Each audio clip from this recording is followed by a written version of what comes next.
altre dia, de sobte, me'l vaig trobar al dormitori.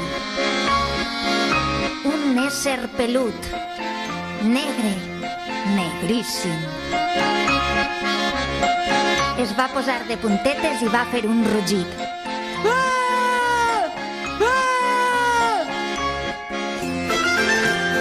Tu ets un monstre?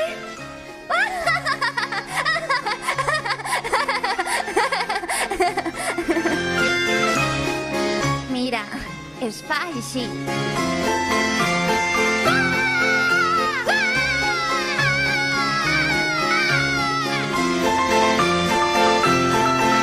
Va quedar molt impressionat.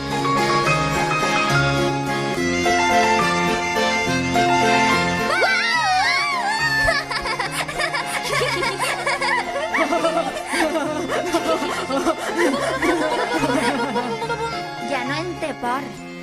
El meu li causa un altre efecte. L'altre dia em va preguntar: Per què no et vaig semblar un monstre terrible? me'l vaig mirar de reüll i vaig contestar: no et vaig veure com un monstre, et vaig veure com un pollet disfressat.